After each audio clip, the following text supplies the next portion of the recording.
Bienvenue dans le sixième monde. Pourquoi le sixième monde et quel est-il, vous me demanderez? Eh bien, c'est un sujet particulier à définir, mais commençons par la base, notre bonne vieille Terre.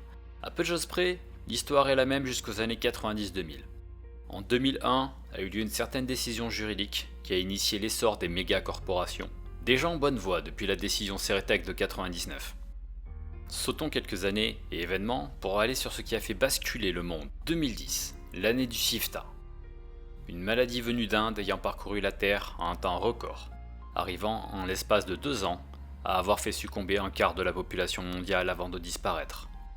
Alors que l'humanité tente de se remettre, dès le début de 2011, les survivants voient tout d'un coup 10% des enfants naître avec des différences physiologiques et génétiques importantes. Les médias frappent un grand coup et octroient aux enfants les noms de nains et elfes, comme dans les histoires de fantasy. La méfiance des parents envers leur propre progéniture est la première braise d'un feu raciste qui ne s'est jamais éteint. Tout au long de l'année, les phénomènes surnaturels se multiplient de par le monde. Au milieu du chaos, les citoyens de l'état du Japon impérial voient le 24 décembre un grand dragon émerger du mont Fuji. Le même jour, Daniel Coleman, un Amérindien, libère les Indiens du camp de rééducation d'Abilene au Texas. Les gardes sur place témoignent qu'une lueur le protégeait de leurs tirs et arrêtait les balles. L'humanité n'était définitivement plus seule sur Terre, très certainement plus l'espèce en haut de la chaîne alimentaire, et quelque chose ressemblant à de la magie semblait avoir fait son apparition. 2011 sera surnommé l'année du chaos, et plus tard désigné par Dunkelzahn comme le début de l'éveil du sixième monde. Avançons de quelques années, marquées de troubles sociaux et politiques de par le monde, tels que la guerre civile chinoise, le rebranding du Mexique par une corporation, la reconnaissance des nations des Américains d'origine sur l'ancien territoire des USA, ou même la destruction de Téhéran par un grand dragon. Nous voilà désormais en 2021, et le monde est frappé par la gobelinisation, qui voit 10% de sa population humaine se changer en épais trolls et repoussant orques lors d'un processus rapide et douloureux. Dans la crainte que ce soit une nouvelle forme du SIFTA, ces orques et ces trolls se voient parqués dans des camps, tandis que les tensions raciales reprennent à nouveau. L'année suivante, la vraie deuxième vague du SIFTA frappe, et vient prendre son tribut sur la population mondiale. Elle emportera 10% de celle-ci. Il sera cependant prouvé que les orques et les trolls n'avaient aucun lien avec le virus. Tensions et violences raciales s'essouffleront donc en conséquence. Mais quid du numérique, me direz-vous? Eh bien on a pu le garder et s'y réfugier. On a pu y connecter de plus en plus de choses jusqu'en 2029. À laisser Internet sans surveillance et omniprésent, il a juste suffi d'un bon gros méchant virus pour mettre le monde à genoux, une fois de plus. Le virus renvoyait banques, nations et particuliers à une ère pré-Internet. Il attaquait les programmes, les composants, et de par le fait l'économie mondiale et l'accès à l'information. Pour répondre à ça, les premiers terminaux à interface neurale directe furent mis au point, et un commando multi-agence fut créé pour utiliser ces terminaux miracles. Sur les 32 membres de ce bataillon, seuls 7 survivront à la lutte contre le virus, mais celui-ci finira détruit. La matrice fut créée pour offrir au monde sa nouvelle toile numérique, et permettre à celui-ci de se redresser. La méta-humanité prit conscience de la faille et de sa dépendance au numérique.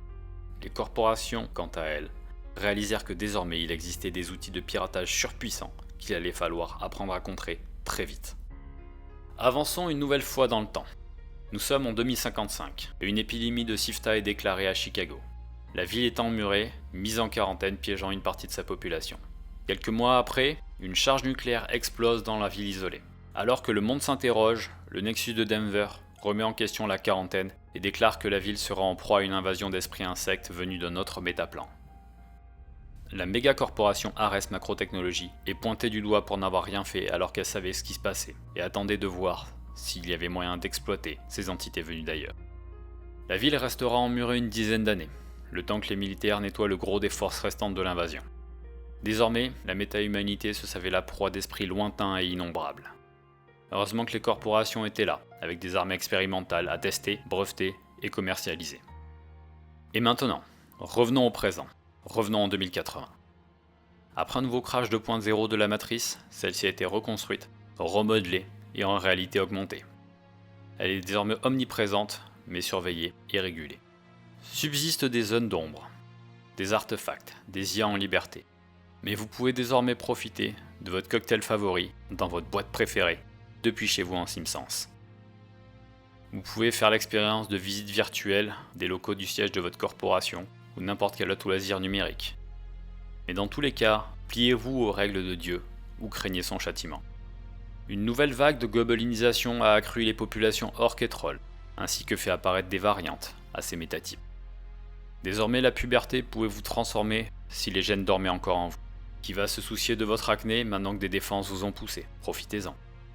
Un bon point, c'est que le racisme a gagné plein de nouvelles choses à haïr, et ce ne sont pas les activistes de tous bords qui vont démentir. Ou alors, vous ferez-vous haïr pour votre wear. Cette paire de bras chromés qui vous a coûté toutes vos économies vous attire désormais la jalousie et l'animosité de vos collègues de chair qui ne peuvent plus être aussi compétitifs que vous. Peut-être que vous n'aviez pas le choix de le porter, ce nouveau Data Jack, sinon votre corporation vous licenciait. Mais pourquoi depuis l'opération, vous avez l'impression qu'une partie de votre tête ne vous appartient plus? Ou peut-être assouvissiez-vous tout simplement un désir d'augmenter votre corps, de vous exprimer avec du chrome provocateur. Dans tous les cas, retenez bien que tout a un coût, et pas seulement en nouilles.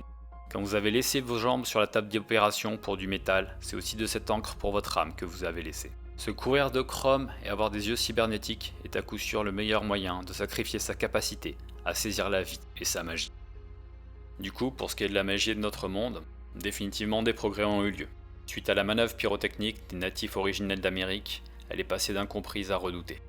Les religions ont très clairement pris des positions extrêmes sur le sujet, mais avec le temps et bon nombre d'événements, elles ont compris que cette position les laisserait sur le carreau de la course au pouvoir. Avec les années, elle a été étudiée, mesurée et quantifiée, pour pouvoir être impactée et commercialisée. Si vos dons sont insuffisants, vous n'êtes qu'une donnée, un nouveau marché à exploiter, un cœur de cible à atteindre. Mais par contre, si vous avez l'étincelle de la magie en vous, vous êtes la cible de convoitise. Les corporations vont s'arracher très tôt votre ticket d'or, et votre avenir se tracera de lui-même. Formation, école de thaumaturgie, diplôme et vie active. Vous deviendrez peut-être une version de luxe du bon esclave corporatiste. Ou peut-être le destin vous a-t-il fait un pied de nez, et vous avez eu le don de la magie mais grandi en dehors du système. Vous aurez entendu et vu des choses tout au long de votre enfance que la plupart des gens ne pouvaient percevoir. Et alors que vous étiez vulnérable, un mentor aura changé votre avenir à jamais, pour le meilleur et pour le pire. N'être réveillé, c'est partir avec un gros chèque, et c'est la vie qui choisira où vous pourrez l'encaisser. Quant aux créatures et bêtes de foire, le monde en regorge désormais, et toutes ne sont pas encore étiquetées. C'est comme si tous les ans on en découvrait de nouvelles. Le monde apprend sans cesse à faire avec. Il existe bien une nation de ghouls en Afrique, le royaume lumineux de Bali est dirigé par un conseil d'esprit, et n'oublions pas que le président de la deuxième plus grosse corporation mondiale n'est autre qu'un dragon. Dans notre apprentissage de ces créatures, l'on est parvenu à en domestiquer certaines, à en asservir d'autres, ou tout simplement à les tuer en cas de nuisance. Comme on l'a prouvé avec l'assassinat de Dunkelzan, le grand dragon aux idées progressistes est fraîchement élu président des UCAS 2 jours auparavant. Pour ce qui est du climat et de l'écologie, disons que certains s'en occupent.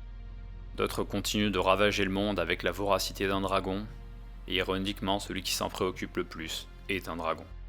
La famine frappe de nombreux endroits du globe, les rendant plus dangereux que des anomalies magiques ou des terres irradiées. La carte géopolitique du monde a du coup bien changé. Bien des États sont désormais à la merci des corporations. Tout comme vous si vous souhaitez manger et conserver un toit à la fin du mois. Il vous faudra baisser la tête, présenter votre signe et devenir un drone corpo. Car tout est rattaché à ce code.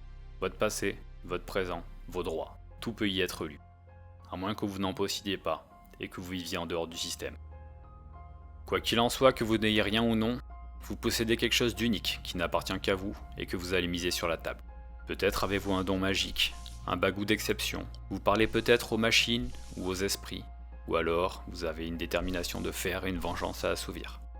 Espérons juste que cela suffise à faire de vous quelqu'un qui survivra à ces espaces en dehors des lois, à y gagner votre pain, et peut-être à même faire de vous un Shadowrunner.